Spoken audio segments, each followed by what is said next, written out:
property management, c'est de la gestion d'immobilier d'entreprise. L'immobilier d'entreprise, c'est quoi ? C'est du bureau, c'est de la logistique, c'est des locaux d'activité, c'est des commerces. Faut les gérer. Donc, il faut les gérer d'un point de vue financier, appeler les avis de loyer, faire le recouvrement. D'un point de vue technique, gérer le quotidien au niveau des problèmes qu'on peut avoir. Gérer aussi l'avenir avec les CAPEX, les futurs travaux valorisant ces actifs-là. On appelle ça des actifs. Et puis, c'est aussi le juridique. Donc, gérer du contentieux, gérer les baux commerciaux. Donc, voilà. Donc, ça, c'est le métier du property management. Tu te découvres en entrepreneur en devenant entrepreneur. Tu découvres la passion de développer, même si tu l'as, en développant. Tu découvres de faire confiance à l'homme en faisant confiance à l'homme.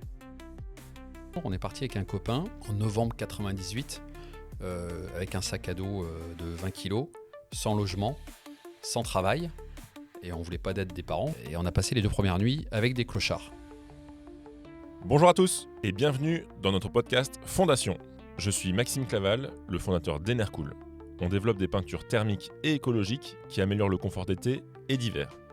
En développant l'entreprise, j'ai eu l'occasion de discuter avec des centaines de professionnels de l'immobilier. Et j'ai découvert un univers incroyable avec des métiers souvent inconnus et des parcours parfois très atypiques.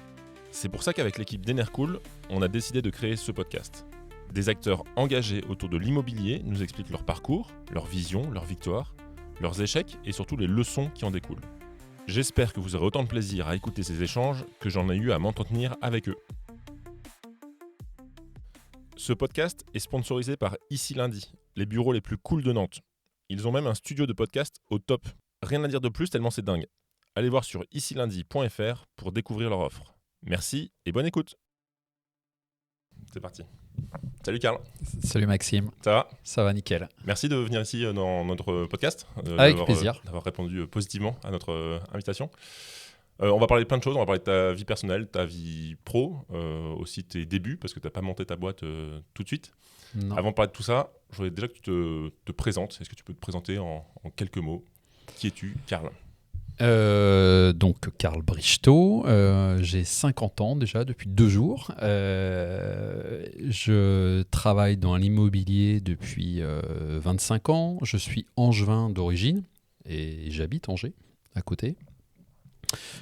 Papa de 2 enfants, en couple, équilibré, sportif, voilà, tout va bien. Tu fais quel genre de sport ? La course à pied et du vélo. Ok, tu cours beaucoup. J'ai couru beaucoup plus que je ne le fais aujourd'hui. Ok, ça marche. Mais ouais, marathonien. Ok, et tu habites Angers ? J'habite Angers, ouais. Alors que tes bureaux sont à Nantes, si je dis pas de bêtises. Exactement, mais ça fait partie, c'est marrant que tu insistes, enfin, tu entames là-dessus. La vie personnelle est au-dessus de la vie entrepreneuriale, et il y a 8 ans, 9 ans, il y a eu un choix avec ma compagne. Soit on privilégiait la vie de nos enfants sur Angers, où c'est un peu plus calme, on va dire. Elle travaille sur Angers avec son papa, ou alors on avait le choix de venir sur Nantes. Et on s'est dit, quitte à lancer l'entreprise Solaris sur Nantes, on prend quand même le choix, même si ça peut être chronophage, de privilégier la vie familiale, et on va rester sur Angers pour garder cet équilibre-là. Canon. Angers, ville la plus agréable de France, il n'y a pas des classements comme ça Exactement, ouais, c'est assez régulier. C'est vraiment une belle ville. Alors moi, c'est une ville on est en périphérie d'Angers, dans Beaucouzé pour être précis, mais c'est une ville très très attractive, qui commence à avoir aussi les problématiques liées à l'attractivité. Après, c'est très étudiant, il y a un vrai vivier et assez moderne, avec tout ce qui est transport en commun, ville connectée, et c'est assez agréable, c'est vrai. Et toi, tu fais la route, du coup, ou tu es souvent à Paris ? Donc, je suis à peu près une journée par semaine à Nantes, 1 à 2 journées, et le reste du temps, 1 à 2 journées par semaine sur Paris, ou alors dans les agences du groupe, effectivement. Je fais la route sinon. Alors au début, l'agence n'était qu'à Nantes. C'était la route tous les jours. C'était 50 à 60 000 km par an. Wow, en plus de la création d'entreprise. C'est que je dis souvent, moi je suis matinal, mais c'est départ à 6h30 le matin, 7h15, 7h20, je suis au bureau. Et le soir, j'essaye de partir à 18h maxi pour être présent Ok. d'un point de vue familial et sans réouvrir l'ordinateur en arrivant à la maison. Ouais. Ok, des bonnes journées, quoi. Ouais, mais ça va. Je voudrais parler de tes études rapidement. Moi, j'ai regardé ton profil LinkedIn hier, tu vois, pour préparer un peu l'interview. Ouais. J'ai l'impression que c'est d'une fluidité totale, dans le sens où tu étais déjà dans l'immobilier dans tes études, si je dis pas de bêtises. Ouais. Est-ce que c'est le cas? Je veux dire, est-ce qu'au lycée déjà tu disais, moi je veux bosser dans l'immobilier, je vais faire ça? Il y a une anecdote assez sympa. C'est que comme beaucoup de garçons, moi j'avais pas forcément la grande maturité quand j'étais au lycée. Néanmoins, en terminale, je faisais une terminale technique dans la climatisation, mais sans aucun intérêt. Je suis pas du technique. Hein. Et il y a eu une porte ouverte d'une école qui s'appelle aujourd'hui l'ISTIA, Polytech Angers, pardon, je cherchais le nom, Polytech Angers. Des étudiants sont venus présenter leur formation, et notamment liée à la gestion immobilière. Ok. Et tout de suite, j'ai eu un attrait très très fort pour ce qu'ils nous présentaient. Je me suis renseigné, j'ai passé mon bac, j'ai déposé un dossier. À l'époque, je faisais énormément de vélo. J'en reviendrai tout à l'heure si on a l'occasion d'en parler. Donc, au niveau des études, ça allait, mais pour rentrer dans cette école-là, les notes n'étaient pas assez élevées. Et j'ai fait le choix, dès mes 18 ans, là, de redoubler. J'ai passé le bac, j'ai eu le bac. J'ai demandé à redoubler. J'étais accepté dans d'autres écoles. Je voulais absolument faire celle-ci. Et donc, j'ai refait une terminale avec l'objectif de déposer, d'être pris dans cette école à cette époque-là. Donc, et j'ai refait une terminale en étant extrêmement motivé, mais vraiment en travaillant pour être pris dans cette école-là. Donc, la révélation, elle est venue sur une simple présentation. Ouais, c'est ça, le déclic, c'est des étudiants qui viennent... Exactement. Et pour la petite histoire, il y a 8-9 ans, j'ai rencontré dans un train quelqu'un qui m'a reconnu, plus jeune que moi, et qui est aujourd'hui dans le métier du property management, comme je le suis, et qui était de la région, qui était d'Angers, et qui m'a dit si je suis dans le métier, c'est grâce à vous. Il me dit t'étais venu présenter ta formation au même lycée que j'avais fait. Donc j'étais venu, 8 ou 9 ans après. Et ça m'a fait, alors c'est de la vanité, hein, mais ça fait extrêmement plaisir. Parce qu'il a vécu le même parcours que moi, puis j'avais su transmettre en fait. La boucle était bouclée. Quoi. Ouais, la boucle était bouclée, ouais. Ok, incroyable. Donc tu redoubles une terminale. Donc c'est quand même une forme de maturité, quand même, je trouve, de redoubler consciemment alors que tu avais le bac et que tu aurais pu aller à la fac ou n'importe où. C'est vrai, ouais. Peut-être. Tu refais une terminale et tu rentres du coup dans cette école, c'est ça? Ouais. Qui est dédié à la formation. Alors à l'époque, ça n'existe plus. C'était un BTS universitaire, on appelait ça un DOST, dédié à la gestion immobilière, donc professionnelle. Donc tu fais un peu de droit, tu fais du financier, du technique, et c'est avoir une approche globale de tous ces aspects de la gestion immobilière professionnelle. Okay. Avec du stage, et c'est ce que je voulais aussi, avec 3 ou 4 mois de stage tous les ans. Donc c'était hyper formateur, tu arrives sur le marché du travail, tu es prêt à bosser en fait. Et tu avais du monde dans ta famille qui venait de ce monde-là Non, du tout. Moi, je viens d'un milieu du fin fond de la campagne. Enfin, je suis très très fier. J'ai toujours mes copains d'enfance depuis toujours. Donc, on n'a rien à se prouver les uns aux autres. Et je viens d'un milieu où mes parents, une maman agent de voyage, un père chauffeur routier, pas du tout dans l'immobilier. Donc voilà. Après. Mon mentor, moi, ça a été le cyclisme. En fait, ça a été ce qui m'a apporté de la confiance. Mes équipes connaissent l'histoire, mais c'est toujours assez intéressant de savoir comment la confiance peut t'amener à faire des choses dans la vie que tu n'imagines pas au début ou alors que ton entourage ne t'invite pas à faire. Et le vélo t'a amené à ça, c'est ça l'idée? Le vélo m'a amené à ça. En fait, j'ai dû commencer le vélo à 14 ans. De 14 ans à 17 ans, dans le vélo, vous êtes classé. C'est-à-dire que si vous êtes dans les 15 premiers, vous êtes classé. Donc, de 14 ans à 17 ans, j'étais toujours toutes les courses classées. Jamais vainqueur. toujours classé. Et à 17 ans, à la fin de l'année de mes 17 ans, je change de club et donc je suis recruté par un club à Cholet pour devenir capitaine de l'équipe junior qui souhaitait monter. Voilà. Et là, j'ai un coach qui me dit, donc en fin de saison 2017, avant de signer dans ce club-là, il avait commencé à s'occuper de moi. Il m'a dit, écoute, Karl, tu as toujours une bonne raison de ne pas gagner. Tu as toujours des excuses. Jamais tu prends de risques. Et donc, à t'écouter, tu n'es jamais le responsable de ta place. Et donc, il m'a dit, prends des risques. Et au moins, tu n'auras aucun remords d'avoir tenté, essayé. Mais si tu n'essayes pas, tu risques pas de gagner. Et ce mantra m'a suivi toute ma vie. La course d'après, je dis souvent la course d'après ou la première course de la saison 2000, la première course. Pardon, je refais. Ouais. La saison d'après, à la première course, je me suis retrouvé à attaquer dès le début. J'ai passé 80 km échappé devant avec un autre gars. En fait, j'ai senti cette odeur de la victoire que je n'avais jamais sentie auparavant. On s'est fait reprendre. Je n'ai pas fait de place. Ok. Mais j'ai eu une espèce de confiance assez forte. Et ensuite, j'ai eu mes premières victoires. Je suis devenu champion de Maine-et-Loire et ainsi de suite. Et j'ai acquis une confiance grâce à ça. Alors, il fallait garder toute humilité, bien entendu, mais on vous regarde différemment, alors que vous n'avez rien fait de particulier. Vous avez une confiance en vous qui vous permet d'oser, en fait. Quelque part, rien n'est impossible. Ouais.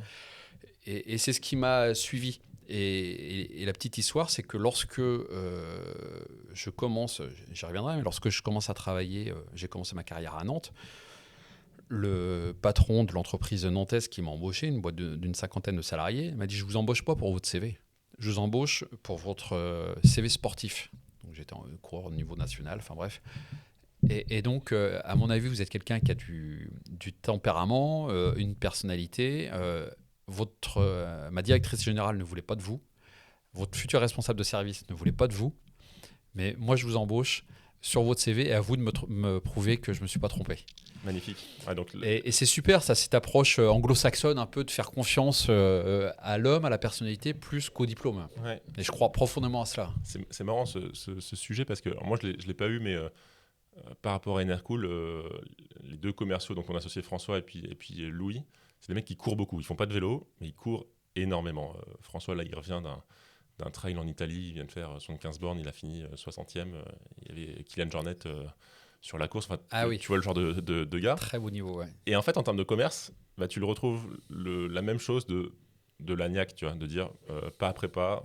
Ok, lui, il a dit non, mais on va en retrouver d'autres et ainsi de suite. Et en fait, maintenant, pour moi aussi, tu vois, c'est un sujet de dire, ok, peut-être pas le CV, mais juste des gens qui ont l'agnac. Et c'est vrai que le sport ça cadre. amène ça, quoi, effectivement. Ouais. Donc toi, tu as un truc par rapport à ton coach.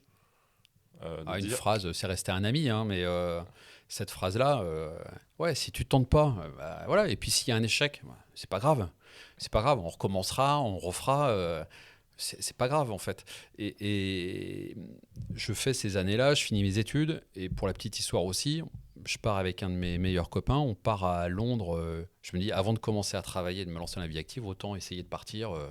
Voilà, donc je voulais partir en Australie. À l'époque, ils ne délivraient pas de visa de 6 mois. Donc je me suis rabattu sur Londres. On est parti avec un copain en novembre 98 avec un sac à dos de 20 kilos, sans logement, sans travail, et on ne voulait pas d'aide des parents. Les parents n'avaient pas à subvenir, on avait déjà 22, 23 ans. Et donc, on a passé les 2 premières nuits dans Londres. Je peux vous assurer, quand vous ne parlez pas l'anglais, je parle toujours pas l'anglais, et qui fait 5 degrés avec un sac de 20 kilos toute la journée. Et on a passé les 2 premières nuits avec des clochards dans une salle qu'ils ouvraient à 22h, 22h30. On dormait sur des tatamis, vraiment à la dure. Et le 3e jour, comme par hasard, on a trouvé un super logement. On a trouvé un job au pied du Tower Bridge. Et on est resté 6 mois là-bas, en fait. Ah ouais. Et sur donc un voilà. coup de tête. Enfin, avec un copain, te dire. Un coup de tête, pas forcément. On voulait vivre. Moi, je voulais faire toutes les conneries que je souhaitais faire avant de me lancer dans la vie du travail. Et ça a été une super expérience. Ok, c'est fou ça. Ça me fait penser. Il y a Pascal Chessé qui est venu la semaine dernière enregistrer un podcast. Ouais. Il a une histoire un peu similaire. Il est parti à Hong Kong à 25 ans. Et un peu pareil, un peu comme ça, il a monté une boîte à Hong Kong. Enfin, il y a des trucs. Et c'est rigolo cette histoire aussi d'aller expérimenter à l'étranger, d'aller voir un peu ce qui se passe. Et comme tu es revenu, toi, au bout de 6 mois, tu t'es dit. Au bout de 6 mois, je me suis dit, faut que je bosse maintenant. Donc je suis revenu en avril. Euh, tout de suite, je me suis inscrit dans des boîtes d'intérim. Ça aussi, c'est assez. Avant de travailler dans l'immobilier, j'ai envoyé à l'époque une 50aine de CV manuscrits. Je dis bien manuscrits. Enfin, des lettres plutôt manuscrites, sur tout le Grand Ouest, de Caen à Toulouse. J'ai atterri à Nantes. Mais avant cela, pendant un mois et demi, j'étais croque-mort. Je faisais des trous dans les cimetières et je polissais de la pierre tombale. Donc j'ai fait ça pendant un mois et demi. On me proposait même un CDI à l'issue de ça. C'était un métier assez... Ça doit être très étrange. Ouais. Très étrange. Mais en fait, quand tu as envie de bosser... tu prends ce qui passe. Tu prends, voilà. Et après, j'ai été pendant 6 ans, 7 ans au Crédit Immobilier Familial, le CIF qu'on appelle à Nantes, extrêmement formateur. Et quand je change... pour donner l'aspect familial, mon papa qui n'est plus là aujourd'hui m'a dit « Mais Karl, reste dans l'entreprise, pourquoi tu veux bouger ?» La sécurité un peu des anciens. Voilà, tu fais 40 ans dans une même boîte et tu as un emploi, garde-le. Et aujourd'hui, quand tu fais 3 ans dans la même boîte, c'est déjà pas mal. Ouais, aujourd'hui ça bouge beaucoup, c'est clair. Ok, donc tu rentres dans l'immobilier, donc au CIF, là, c'est ça? Ouais. Sur quel poste t'es... Sur un poste, on appelait ça un gestionnaire de patrimoine.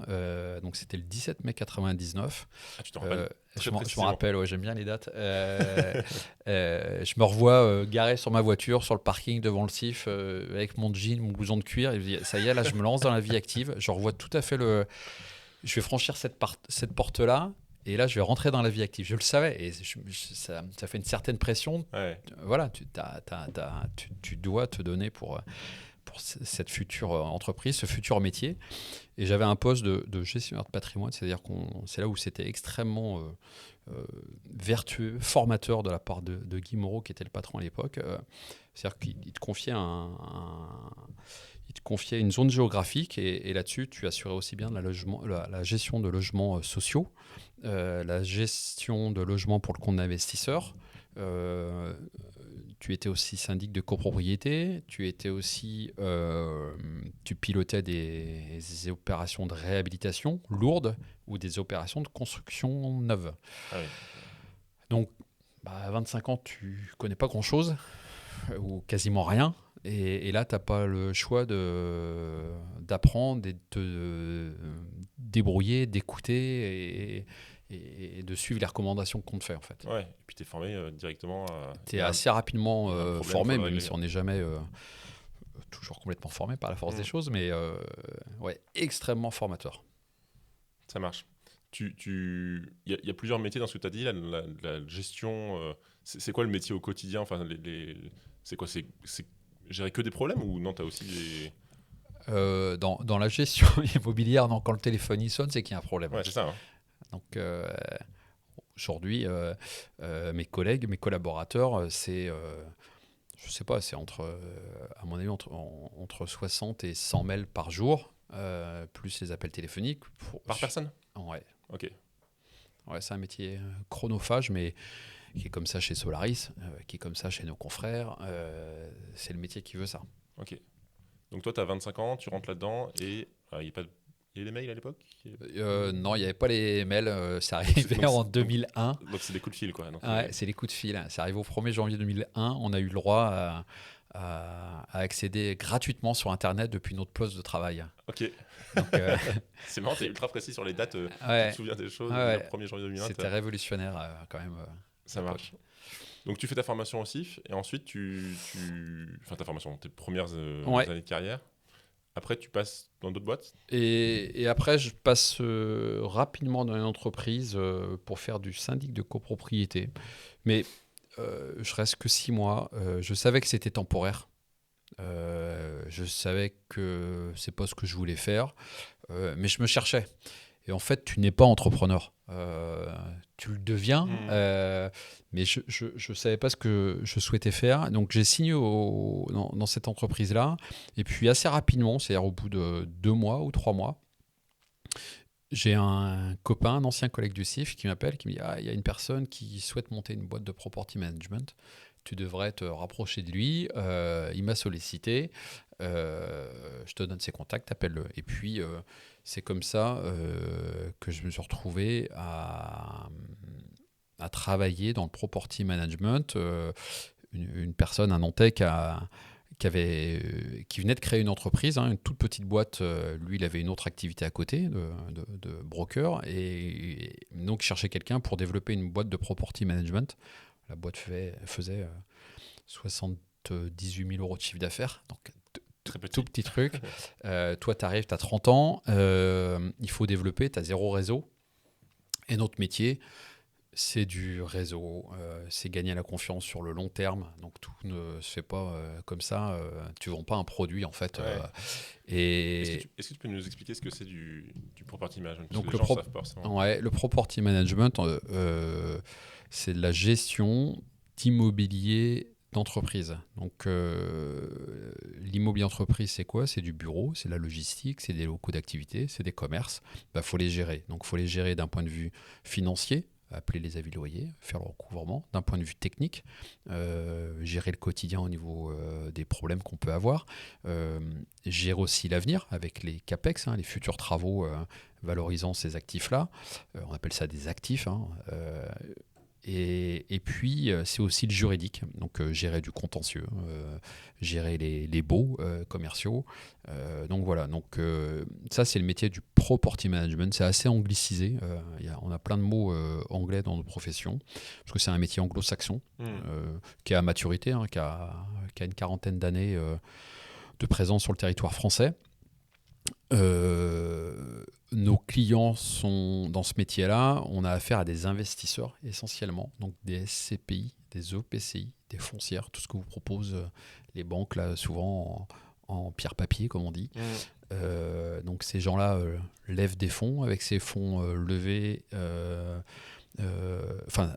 collectent des fonds, pardon. Avec ces fonds collectés, ils lèvent de la dette près des banques. Et avec ce fonds global, ils achètent des actifs en essayant de trouver la meilleure rentabilité possible.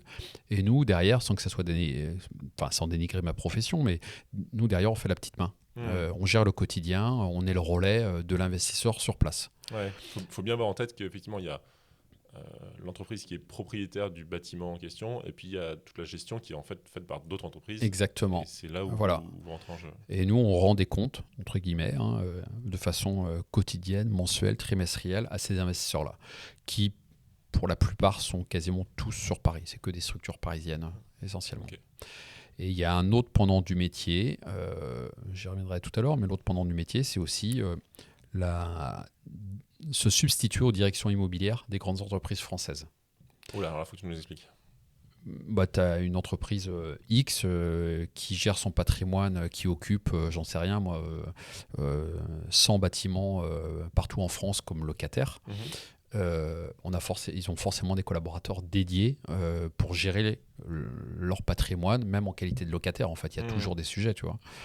Et là, aujourd'hui, de plus en plus, ces grandes entreprises externalisent cette gestion immobilière. Donc, tu peux avoir en face, je prends le cas, j'en sais rien, moi, au hasard de Renault, qui a X concessions. Renault n'est pas forcément propriétaire de ces concessions. Donc, ils ont peut-être sur le territoire français, il y a peut-être 1500 propriétaires différents pour le compte de Renault. Et Renault va dire, voilà, ma direction immobilière, l'interlocuteur de tous ces bailleurs-là, je vais le déléguer à une entreprise comme Solaris. Ok, un property. Un property. Donc là, tu rentres dedans à 30 ans. Exactement. En tant que salarié. Alors, j'avais pris 30%. Ah oui, d'accord. T'es associé déjà. Ouais, c'était un peu le deal quand même, parce qu'on partait de rien. Il y avait une vraie prise de risque. 30 ans, t'as pas un rond. J'avais acheté un petit appartement en investissement, je sais plus, 50 000 euros. J'ai fait des travaux, je l'ai revendu, j'ai pris 15 000. J'avais une voiture que j'ai revendue pour acheter une plus petite, pour faire 2 ou 3 000 euros de plus-value, pour pouvoir racheter ces 30%, même s'il y avait quasiment rien en chiffre d'affaires, ça avait une valeur, ce qui est normal. Et donc, je me suis mis en risque tout de suite. À mon échelle, j'avais pas un rond, et je me suis mis en risque tout de suite en prenant des en devenant associé tout simplement. Tu as une idée parce que c'est quand même c'est pas commun quand même de prendre 30% d'une boîte à 30 ans. Une boîte en création. Ouais, d'accord. Faut relativiser. Ouais. Tu as eu un déclic quand même, tu as un truc qui, à un moment donné, t'a fait dire bon, ok, je sors du salariat pour rentrer dans une association. À l'époque, en fait, ce qui m'avait motivé, tu fais le parallèle avec le sport tout à l'heure, là, on faisait le parallèle avec le sport, c'est le challenge. Je me dis, le challenge peut être intéressant. Par contre, c'était un peu le saut dans le grand vide parce que tu te dis, on me fait confiance. Je remercierai toujours la personne qui m'a fait confiance à cette époque-là.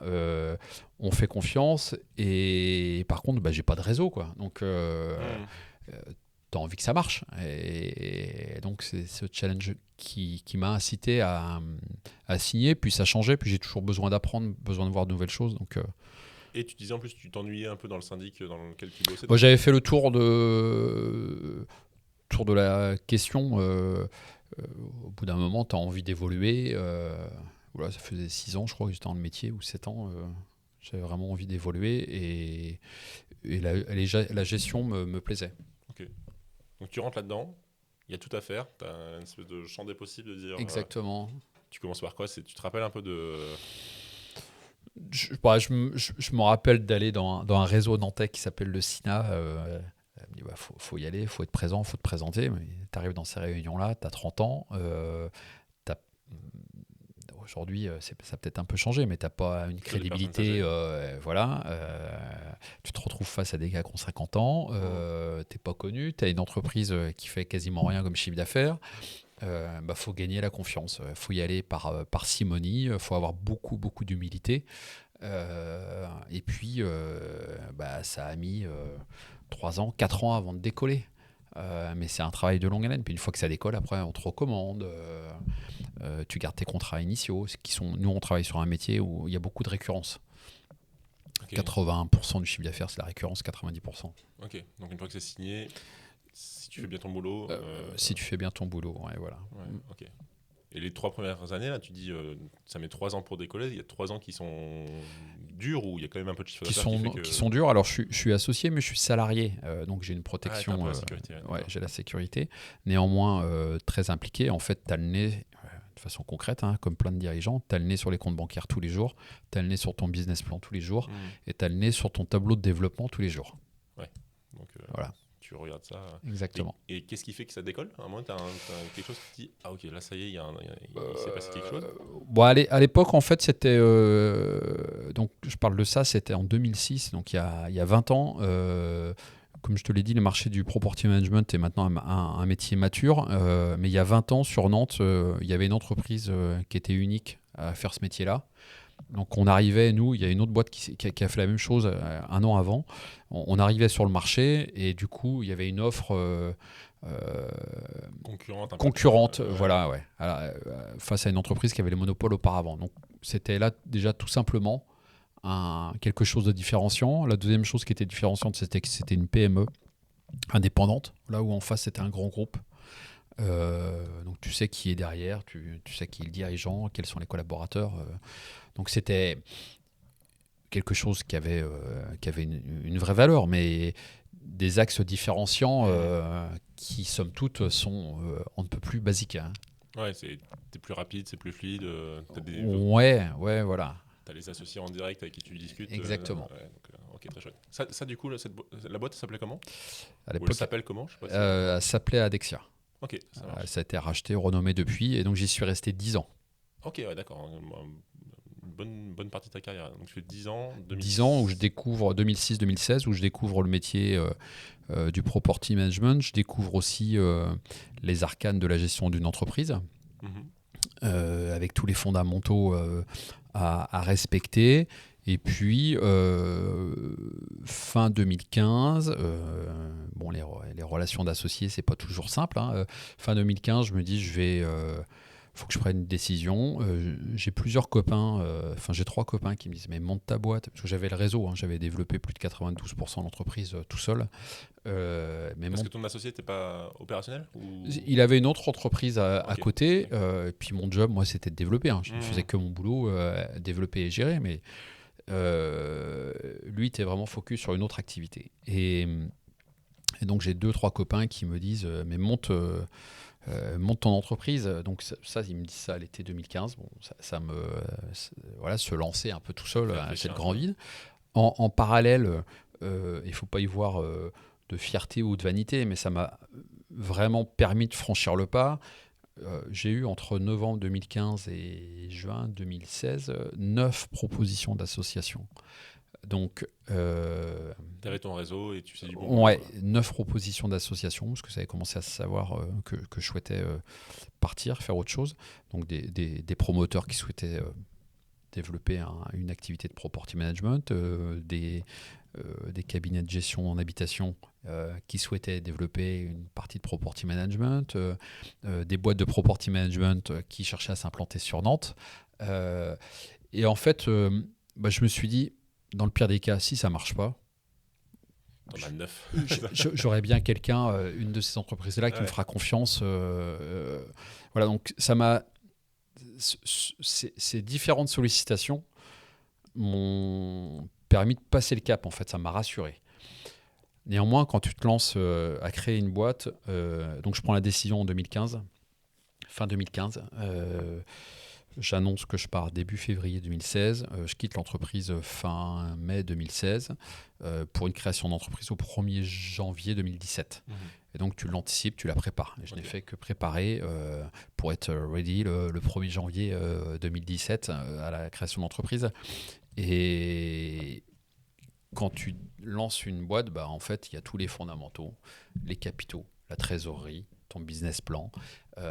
Donc j'avais anticipé tout ça.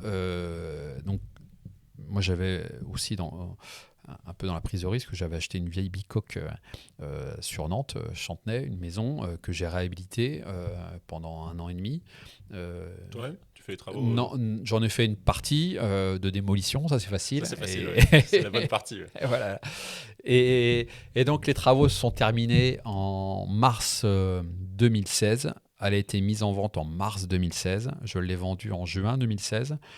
Et la plus-value associée à cette vente-là, ça m'a servi à créer Solaris.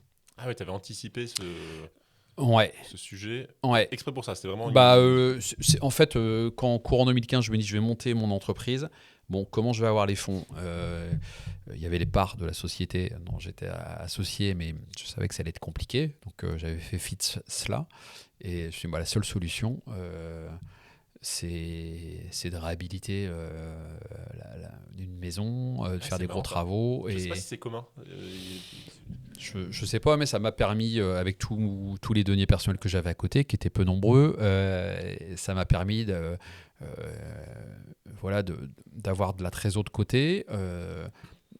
Moi, je suis au chômage à compter du 1er novembre 2016, je crois, ou octobre. C'était une période de transition. Donc pendant 2 ans chômage, tu n'as pas de revenus. Tu as 50% de ton salaire ou 53%, je crois, de ton précédent salaire. Mais c'est quand même une bonne base. C'est quand même, c'est quand même une bonne base. Quand tu habites Angers, par contre, et que donc la maison était à Nantes, que j'avais réhabilitée, mais donc on vend la maison. Avec ma compagne, on se retrouve en location. Habite Angers, on prend Angers, je crée la boîte à Nantes, elle a son entreprise avec son papa sur Angers, tu fais la route à Nantes tous les jours, c'est 600 € de frais, entre l'autoroute et... C'est marrant comme choix quand même de se dire j'habite Angers et de c'est zéro, pas raisonné. tu dis je la crée à Nantes parce que tu avais tout... En fait, je vais donner 2 chiffres, nous il y a un indicateur sur lequel on peut se comparer, c'est le marché de la transaction en immobilier d'entreprise. Sur Nantes, en 2024, par exemple, je crois que c'est 85 ou 86 000 m² de loués ou de vendus de bureaux en 2024, là où le marché était à 120 000 il y a 2 ans. En Angers, c'est entre 10 et 15 000. Ouais, d'accord, donc tu as un ratio 7-8. Donc voilà, et je peux aussi donner l'anecdote. entre guillemets, j'ai pas eu de bol, mais bon, il y avait rien à. J'ai eu un contrôle fiscal avec la création de cette boîte-là lorsque j'ai déclaré mes premiers impôts, parce que j'étais au frais réel. Direct. Ah ouais. Ouais, il n'y avait pas un rond. Hein, et donc, j'ai dû justifier aux impôts comme quoi je faisais vraiment la route entre Angers et Nantes. Exactement la question que tu te poses. Donc, j'avais un abonnement au péage d'Anceny, donc j'avais toute la traçabilité. Et puis après, les impôts m'ont demandé pourquoi vous avez créé à Nantes et pas à Angers. Donc, à l'époque, j'avais sorti les enquêtes de marché, la région Angevine, la région nantaise. Ils ont compris. Ils ont compris, ouais. Ok, incroyable. Et puis j'imagine que tu avais le réseau par ta boîte précédente. Exactement. Tu connaissais tout le monde à Voilà. Nantes, et du coup, Exactement. plus facile de démarrer que de zéro. Ouais. Petite parenthèse, juste, tu as parlé 2 fois de ta femme et de son père qui ont une entreprise. Ouais. Je suis juste curieux, quel type d'entreprise et c'est quoi? Une boîte de property management. Non, c'est vrai? Non. non, ils sont dans la communication. Impression, reprographie, communication. Une chaîne de magasins montée par son papa. Il y a une dizaine de magasins sur le Grand Ouest. Ok. Ça parle du coup entrepreneuriat à la maison tout le temps ou pas tant que ça? Ça parle par la force des choses, entrepreneuriat. Et puis, et en fait, se lancer dans l'entrepreneuriat avec une compagne qui comprend ce que c'est de se mettre à son compte, les risques inhérents à la création d'une entreprise, ça aide beaucoup, même si elle n'intervient pas du tout, elle ne suit pas l'entreprise. Avoir un soutien moral, c'est extrêmement important. Et je ne sais pas si on peut parler de réussite de Solaris, mais là où Solaris en est aujourd'hui, je lui dois beaucoup, parce que c'est énormément de stress en fait, la gestion d'une boîte, même si tu essayes de déléguer au maximum, mais il y a une charge mentale en fait, qui est là en permanence. Ouais, donc le soir, si tu rentres et que tu fais un peu la tronche ou que ce soit, elle peut comprendre, en tout cas, dire ok, il s'est passé des trucs. Ouais, ou une présence physique, mais une absence psychologique, on va dire. Voilà. Le fois où je vois très bien le truc où tu vois réfléchis à un truc le soir, voilà. Attends, tu m'écoutes pas là. Désolé. Exactement. Ok, ça marche. Donc tu crées la boîte début 2017, c'est ça? Exactement. Que tu me dis, donc la Solaris Gestion, on y est, donc tu es toujours le fondateur, le gérant de la boîte, le président, je sais pas. Exactement, je suis président. Très bien. Et donc tu te dis, je vais faire le même métier que ce que je faisais avant, si je dis pas de bêtises. Exactement. L'ambition, elle est quoi? Je me dis, bon, je fais mon petit business plan tout de suite. Je me dis, bon, je sais faire ce que je faisais sur Nantes, j'ai mon réseau, je vais créer une boîte. Peut-être qu'à terme, comme mon ancienne entreprise, j'aurai 6 salariés, 7 salariés. Je ne cherche pas autre chose. Hein. Pardon, c'était ça la boîte avant? On avait fini à 6-7 salariés, pas plus, avec un rayonnement nantais. Okay. Et moi, je me dis, voilà, je vais créer mon entreprise, je vais prendre mon salaire mensuellement, et puis je vais avoir mes 5-6 salariés, et puis ça m'ira très bien, en fait. Tu te découvres entrepreneur en devenant entrepreneur. Tu découvres la passion de développer, même si tu l'as, en développant. Tu découvres de faire confiance à l'homme en faisant confiance à l'homme. Ouais. Et donc, c'était ça, le projet. Et assez rapidement, j'ai 3 clients institutionnels, donc des foncières, qui me disent « Karl, si vous montez votre boîte, nous, on vous suit. » Génial, ça. Donc ça, c'est top. Dès le début, j'embauche 3 personnes, là où j'avais besoin que d'une personne. Donc je me mets en risque de façon très claire, parce que les collaborateurs, il faut les payer, et le chiffre d'affaires n'était pas à la hauteur. Et ce que je me dis, c'est que l'important, c'est de développer, donc tout de suite. Donc il faut absolument que tu sois sur le terrain pour aller développer, et que derrière, que les collaborateurs puissent assurer la gestion. Si je développe, je sais pas, les 3 premiers mois de l'entreprise, et qu'au mois d'avril, ma collaboratrice que j'ai recrutée est déjà sous l'eau, je vais devoir mettre les mains dans le cambouis, et puis je vais arrêter de développer. Ouais. Et donc, on a tout de suite, j'avais besoin que d'une personne, j'ai embauché 3 personnes, dont 2 mères de famille à l'époque. Je le dis parce que c'était ma charge mentale. Est-ce que je vais pouvoir assurer le salaire de ces 2 personnes-là qui ont des enfants? Et du coup, ça a été extrêmement vertueux, parce que j'ai pas hésité à à me déplacer, à faire mes allers-retours sur Paris plusieurs fois par mois, faire du porte-à-porte. Les fondamentaux du commerce, c'est prendre son téléphone, c'est se déplacer, c'est présenter son entreprise, présenter le projet. Les fondamentaux, ne pas se prendre pour ce que nous ne sommes pas, juste expliquer qu'on crée une boîte, on est dans le métier depuis longtemps, et puis on va essayer de faire les choses de façon la plus saine possible, la plus sérieuse possible.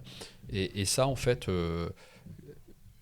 dès la première année, j'ai dû signer, je ne sais plus, peut-être 2 fois, 3 fois plus de contrats que ma meilleure année sur les 10 ans que j'avais passé auparavant.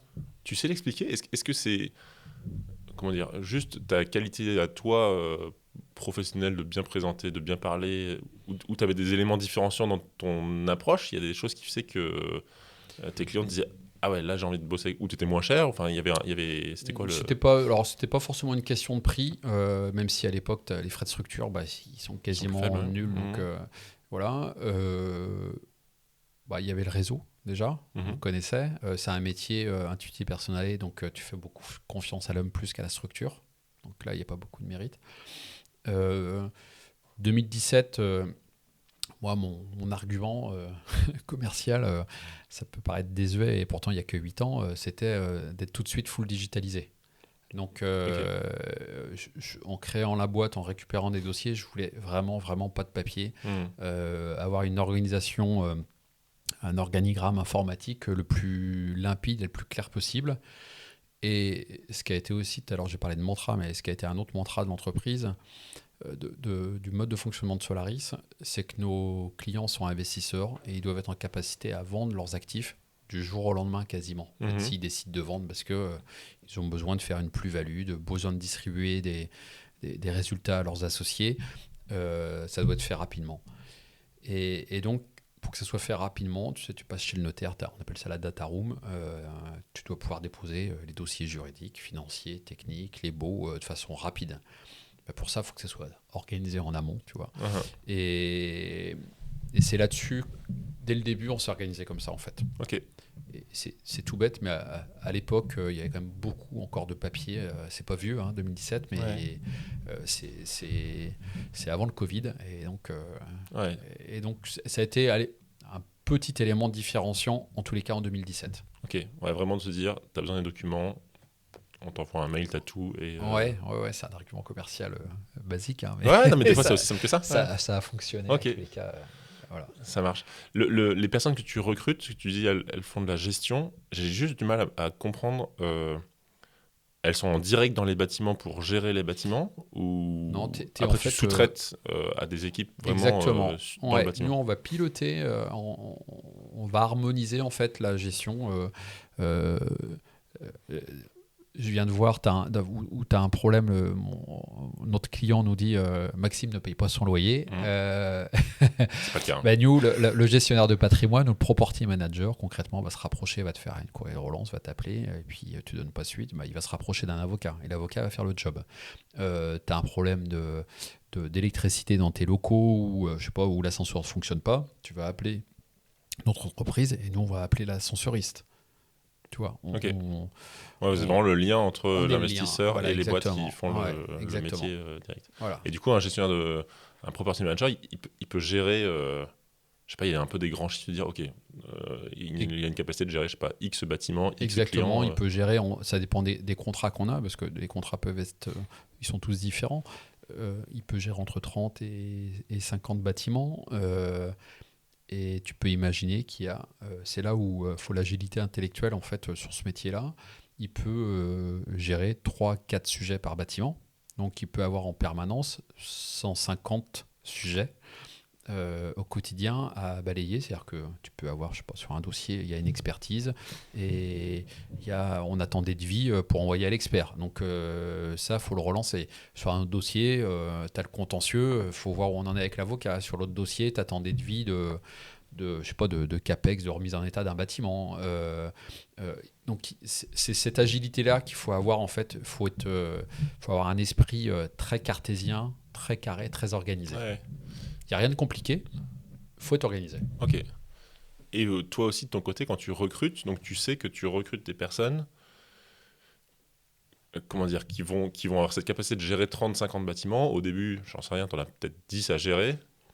Donc en gros, il faut remplir les cases, entre guillemets. Quoi. C'est de dire, Exactement. ok, il faut anticiper le futur, de dire, et une fois Exactement. qu'on devient full, il faut recruter des nouvelles Ouais, personnes, et c'est ainsi un de suite. marché, nous, une activité par palier. Ok. Euh, et il faut pas surcharger. En fait, quand tu commences à donner, tu rembouches quelqu'un, souvent son portefeuille n'est pas portefeuille de gestion, bah, il n'est pas complet, comme tu le dis. Mhm. Sauf que l'humain s'adapte. S'adapte à ce portefeuille-là. Et après, on lui dit, bah non, en fait, t'es pas full, là, on va t'en rajouter. Donc, il faut qu'il change sa façon de travailler, qu'il l'adapte plutôt.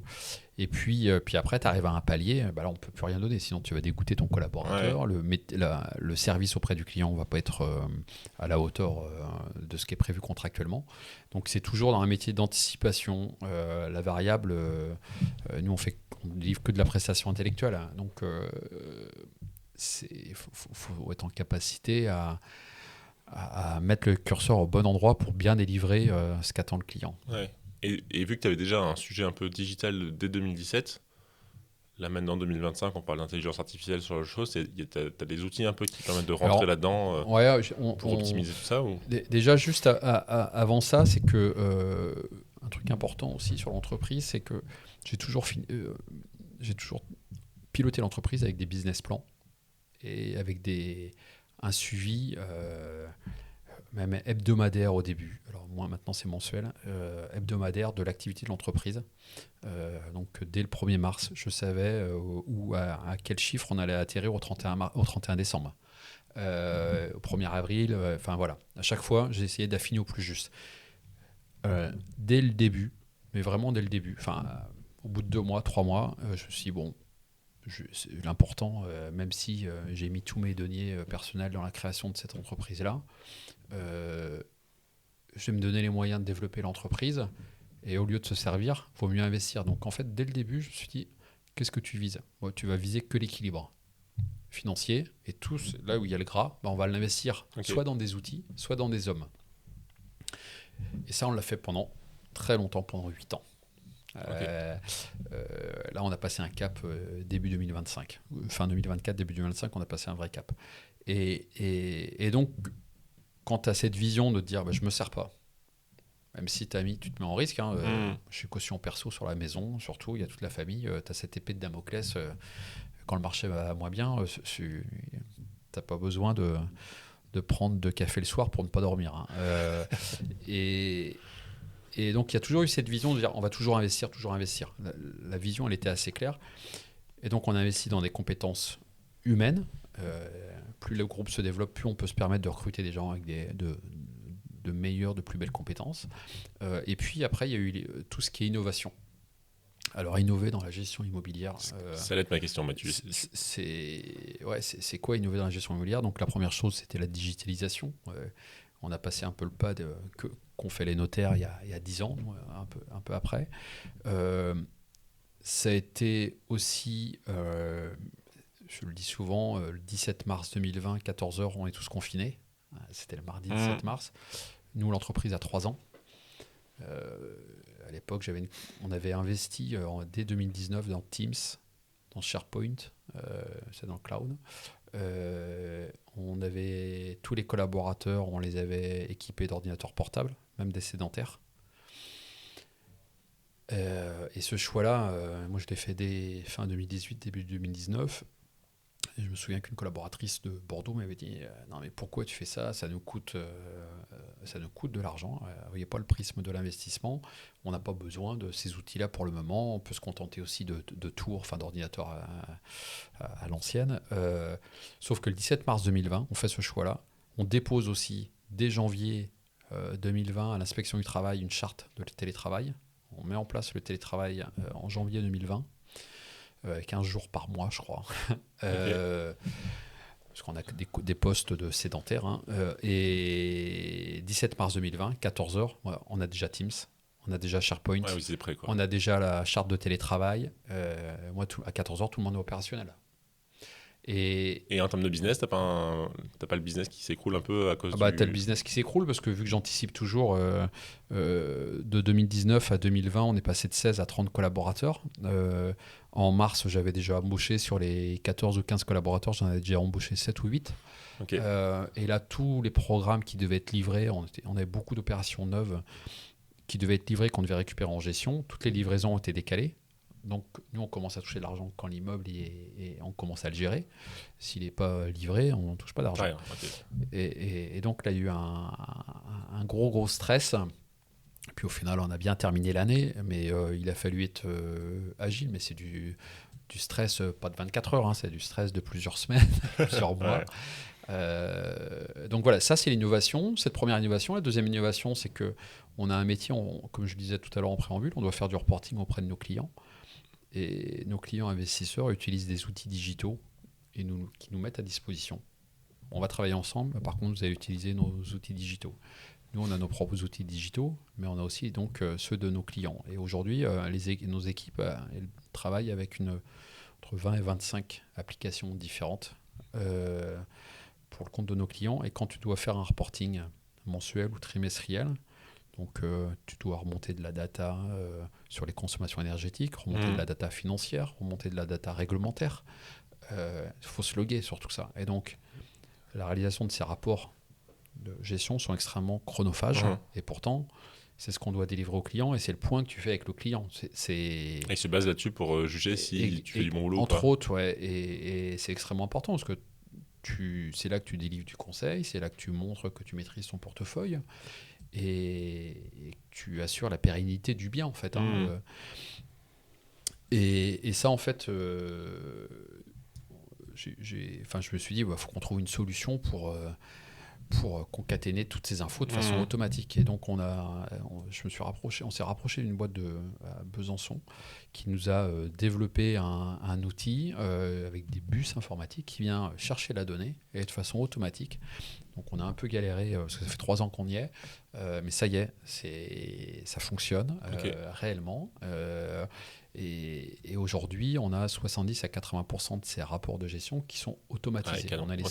Ça peut paraître aussi tout bête, on est les seuls en France à faire ça, à avoir une automatisation de ces rapports de gestion. Et ça devient aussi un outil de pilotage des équipes, savoir où tu en es, en fait, tout simplement. Donc ça s'appelle Solaris Report.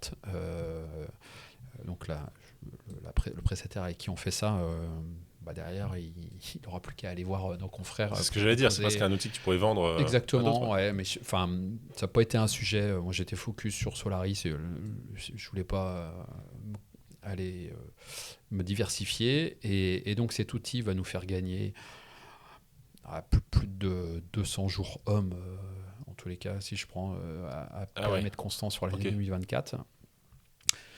Ça va être un outil d'attractivité. Voilà, ça a été un peu dur pour les équipes parce que tu ne fais pas d'innovation comme ça. Il y a toujours des galères. Mais ça y est, aujourd'hui, on a une vraie maturité sur ces outils-là. Donc ça, c'était une approche. On va gagner du temps, du confort. Ça, c'était hyper important. Pour les visites aussi, ça te sort des rapports dès que tu es sur place depuis ton téléphone. Donc ça, c'est assez sympa. L'innovation, c'est aussi dans la gouvernance de l'entreprise. Pendant longtemps, en fait, on décidait 4 ou 5 et puis on demandait aux équipes d'appliquer. Depuis courant 2022, il y a eu cette approche ESG, j'y reviendrai plus tard, mais on a dit non, on va faire autrement. On a un problème, un problème de recouvrement. On va faire un groupe de travail avec les équipes, puis il y aura une personne de la gouvernance qui travaillera avec eux, et puis vous voyez 2 fois, 3 fois, puis vous nous proposez ce qui vous semble le plus intelligent pour régler ce problème-là. Ouais, et ça tombe pas d'en haut. Exactement. Ouais. Et aujourd'hui, c'est les infos remontent en haut en disant on a cette problématique-là, nous on décide un groupe de travail, des collaborateurs, ils se rencontrent, ils se voient 2 fois, 3 fois. C'est proposé après au comité exécutif et dans 100% des cas, c'est validé par le comité exécutif. Et donc dans la conduite du changement, on entend beaucoup parler aujourd'hui, c'est quelque chose qui a radicalement fait évoluer l'entreprise pour s'approprier les nouvelles façons de travailler, parce qu'une entreprise où tu lances la boîte en 2017, t'es 3 et aujourd'hui on va être 85 là, dans un mois, il y a du changement tout le temps. Ouais, le temps. Et donc ça épuise. Ça épuise les équipes. C'est top d'avoir une boîte qui se développe, mais il faut savoir se remettre en cause en permanence, sinon tu meurs. Et donc dans l'appropriation du changement, cette façon un peu innovante, ça fait partie de l'innovation. On a aussi un logiciel métier, nous c'est des hommes et un logiciel, beaucoup. C'est pareil, il y a un logiciel qui est assez disruptif sur le marché de l'habitation, qui est en place depuis 7 ou 8 ans, 6 ans. Très très disruptif. Et en fait, je suis allé voir ces gens-là qui sont à Grenoble et je leur ai proposé de développer la même chose pour le marché de l'immobilier entreprise. Et donc on a signé un partenariat il y a 2 ans, 2 ans et demi, et pour développer un outil très innovant, ça va être un vrai atout de recrutement. On va gagner énormément de temps parce qu'on sera full sur cet outil-là. C'est quoi j'ai pas bien compris, pardon. En fait, on a un outil qui nous permet de payer les factures, de faire les quittances de loyer, de suivre les demandes des clients. Et comme beaucoup aujourd'hui d'outils informatiques, c'est imbitable. Tu mets au bout de 18 mois, si tu maîtrises 50% du logiciel, c'est bien le bout du monde. Ouais. C'est toujours des codes des codes différents pour sortir des éléments. Voilà. Et tu as des coûts d'acquisition qui vont de 300 à 600 000 euros. Juste d'acquisition. Puis après, tu payes 150, 200 euros par mois et par licence. Donc c'est des coûts extrêmement importants. Et nous, on a fait le choix aussi, on s'est mis en risque. Parce que ça peut être un crash, mais ça ne le sera pas. Là. On va aller voir cette boîte-là et on va développer un produit innovant dédié au property management. Et demain, je te mets, Maxime, devant notre logiciel. Je suis sûr que tu es capable, si tu es client chez nous, de retrouver toutes les communications que tu as eues, ta situation réglementaire, ta situation à payer de façon hyper intuitive. Ok, c'est fluide. Exactement. Donc ça, on a signé ça en 2023. Et ça sera en place au 1er janvier 2026 où il nous fallait absolument des garanties. Comme je te dis, ça peut être changer de logiciel dans le métier, ça peut être un crash, mais ça va être un élément extrêmement différenciant et qui va apporter une qualité pour nos clients, une disponibilité aussi plus forte pour les collaborateurs. Et donc ça, c'est aussi une approche innovante. Canon, donc c'est possible d'innover même dans des métiers un peu anciens, se différencier. Pourquoi se conformer à prendre des outils qui existent Pourquoi non, faut tenter en fait. Ok. Comment s'appelle la boîte grenobloise Elle s'appelle NeoTeam. NeoTeam, ok. NeoTeam, ouais. Et ils sont spécialisés dans le développement de logiciels ou... Ils sont spécialisés dans les logiciels de gestion immobilière d'habitation. Ok, canon. Et là, on va développer le tertiaire avec eux. Ok. C'est le champ des possibles pour eux de développer cet outil-là parce que ils vont pénétrer après le marché du property management de façon, je pense, objectivement assez facile. Ok, incroyable. Tu disais donc 2017, on est en 2025, ça fait 8 ans maintenant que tu as créé la boîte. Tu as des sujets un peu où une forme de fierté ou en tout cas des choses où tu te dis wow, là on a réussi des belles choses et des choses où tu te dis ok, ça c'est canon. En étant un peu dur, mais il n'y a pas de fierté en fait. Moi je vois toujours ce qui reste à faire. J'arrive pas à me satisfaire objectivement. Ok. Parce que je suis voilà, tout ce qui reste à faire. Après, moi, ma plus grande fierté, c'est de créer des emplois. Voilà, ce que je dis souvent, tout à l'heure, j'ai dit, ma plus grande crainte au début, c'était d'être en capacité à payer les salaires de mes 3 collaborateurs, dont les 2 mères de famille qui avaient. C'était mon stress. Aujourd'hui, ma plus grande fierté, c'est de créer des emplois. La plus grande fierté, c'est aussi d'avoir mis le groupe avec un plan stratégique. On parle souvent de plan stratégique, mais même sur des PME, avoir un plan stratégique, une vision, c'est primordial et se donner les moyens d'eux. Plan stratégique qu'on a écrit fin 2021, courant 2021, et d'organiser l'entreprise, on va dire, sans qu'elle repose sur moi. Donc aujourd'hui, je suis sûrement, par la force des choses, comme dans toute PME, premier représentant de l'entreprise, mais au quotidien, l'entreprise peut tourner sans moi, tant d'un point de vue gestion des hommes, avec le service RH, que dans la gestion opérationnelle de l'entreprise. Et je ne suis pas un maillon indispensable. Moi, ce qui m'intéresse, c'est la vision, là où on veut aller, quels moyens on se donne pour y aller, Et c'est ça qui m'intéresse en fait. Et il y a des choses que tu découvres des fois dans la boîte, tu dis ah tiens, on fait ça, ou Oui. tiens. Ouais, Ouais. ça arrive régulièrement. Ok. Mais en fait, tu dois. Et t'es détaché de ça, ouais. Enfin, t'as un truc en mode, Ouais, ok, ouais. canon. Ce que j'ai vu en créant l'entreprise, c'est mon passé qui, je me dis, c'est tout ce qu'on m'a pas fait et c'est devenu comme un marqueur fort. Ce qu'on n'a pas fait, pardon, dans la gestion de l'entreprise auparavant, c'est de faire confiance. Et faire confiance à l'homme avec un grand H, c'est accepter, accorder le droit à l'erreur, tout simplement. Et quand tu fais confiance, il y a un développement personnel beaucoup plus fort. Et ça rayonne sur l'entreprise, en fait, sur le développement de l'entreprise. Et alors oui, je suis là pour contrôler. Oui, je suis là. Oui, ma parole a forcément de l'importance. Mais tu peux pas être au courant de tout ou demander à être au courant de tout si tu souhaites faire confiance. Sinon, tu fais de l'ingérence. Ouais. Donc, j'ai eu des fois un truc qui me faisait kiffer. C'était, alors, la plupart de nos clients sont parisiens. On a un peu de clients quand même locaux et surtout sur Nantes, parce que c'est le berceau de l'entreprise. Des clients qui venaient sur le plateau, à notre siège, qui ne me connaissaient pas, connaissaient la responsable de l'agence, et que moi je passais incognito.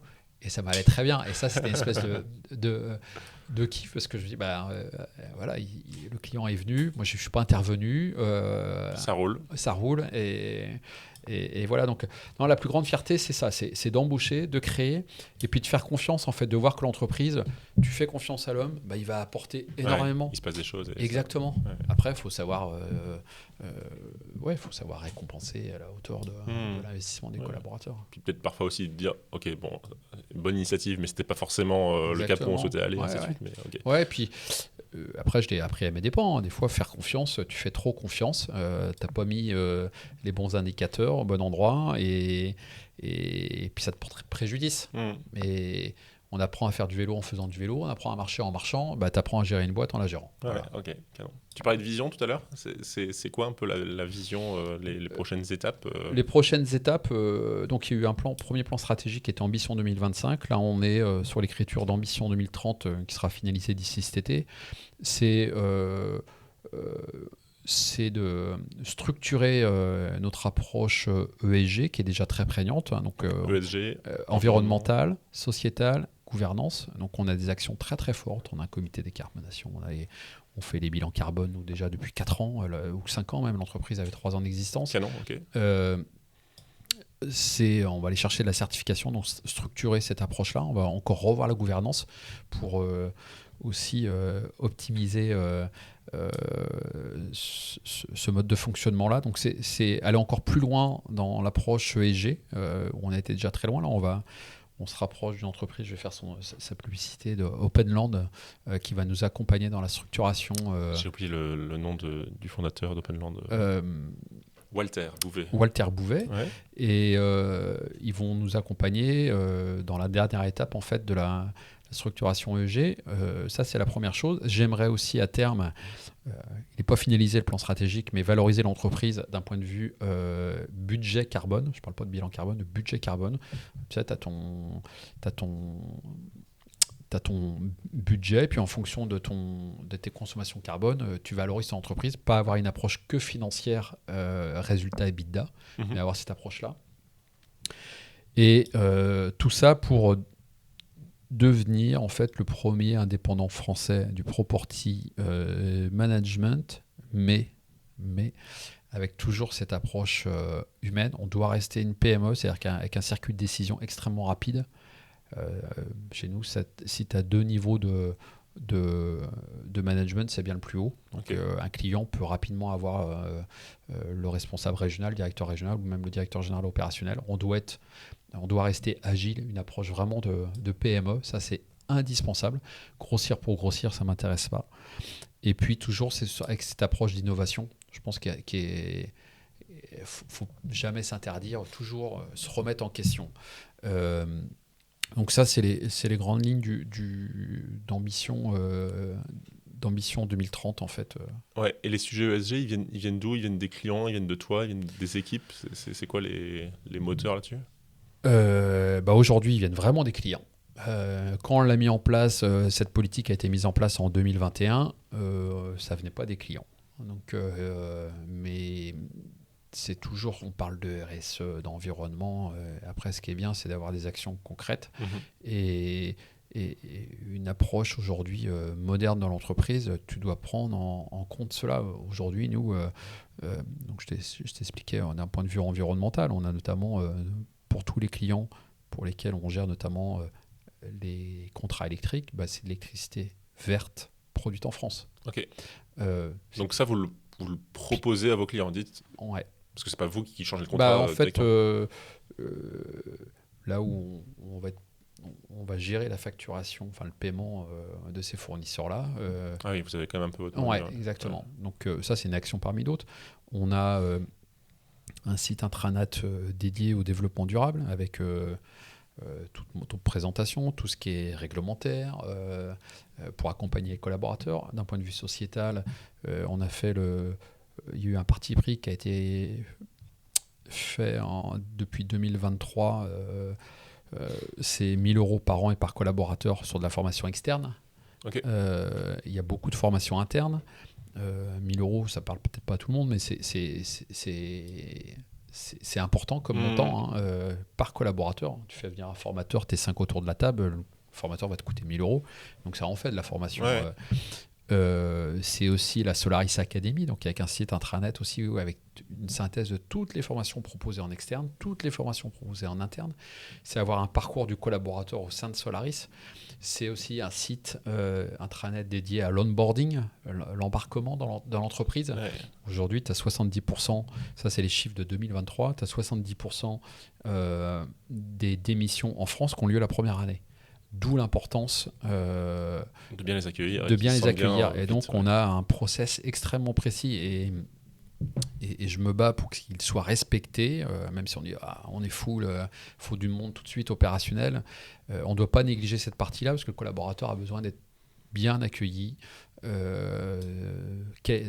connaître la vision de l'entreprise, les évolutions possibles, avant de mettre les mains dans les dossiers.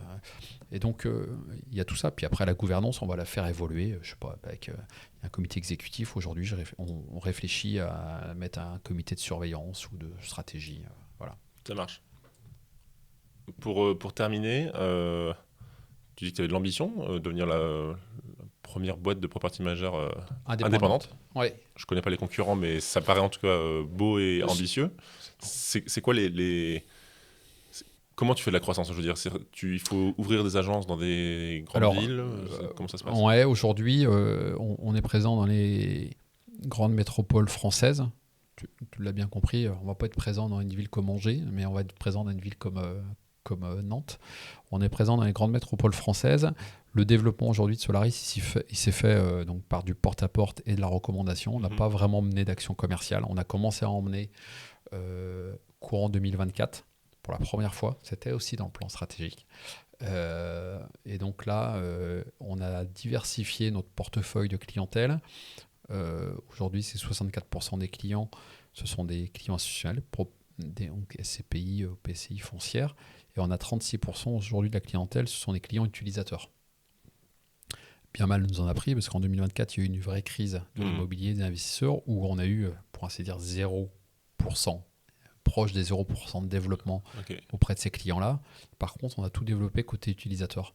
Donc, comment on devient le premier indépendant? Alors, je ne veux vraiment pas renier le fait de rester l'agilité, la PME. On n'a pas de dette, c'est 100% de croissance organique.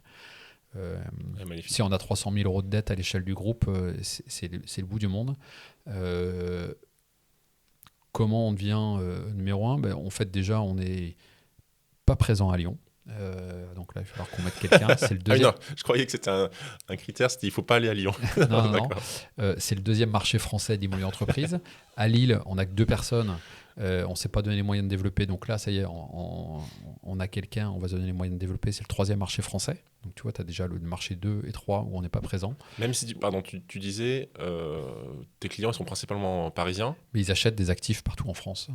Et il faut quand même être présent localement, même si finalement tu sous-traites. Ah oui, il faut du monde sur place pour gérer. Tu gères pas un immeuble à Marseille en étant présent à Nantes. Ou alors tu vends du vent à ton client et tu n'es pas honnête vis-à-vis de toi-même. Okay. Et puis le plus gros marché, c'est Paris, où on a aujourd'hui que 10 collaborateurs dédiés au property management, parce qu'on a 30 personnes sur Paris, mais dédiées à des contrats utilisateurs.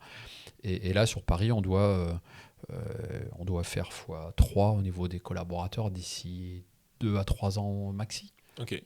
Et donc ça, c'est le premier créneau de développement, tout simplement. Encore une fois, on a mené des actions de développement que depuis courant 2024, au bout de 7 ans. Et l'autre levier de croissance, ça va être les clients utilisateurs, où on commence juste à pénétrer le marché. Et donc, on est en face de qui?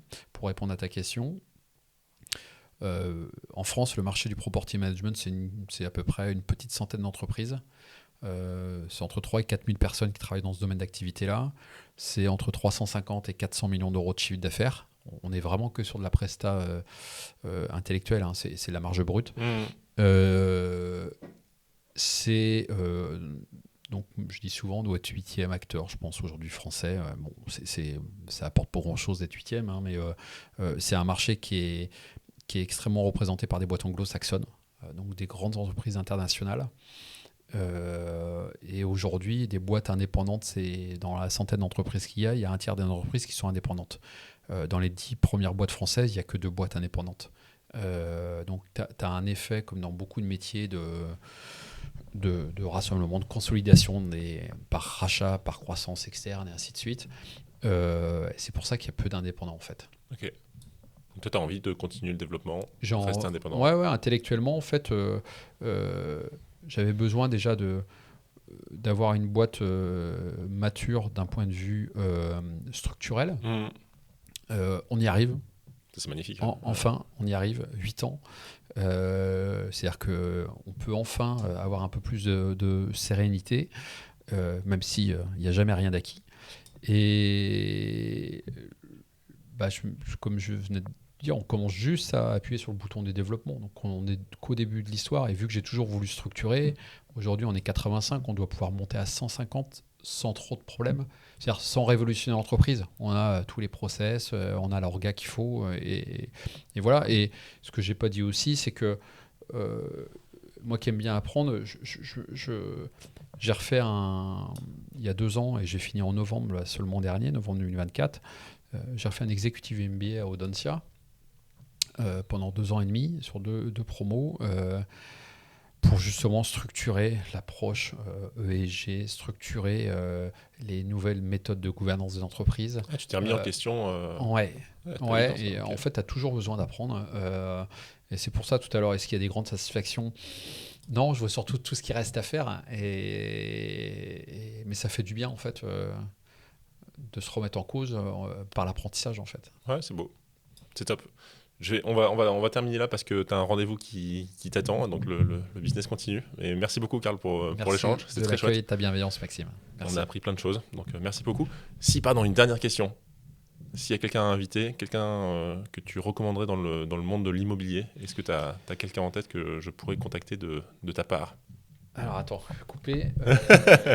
J'y ai pensé. Voilà, je te recommande Walter Bouvet. Ça marche, merci beaucoup. Merci beaucoup, salut.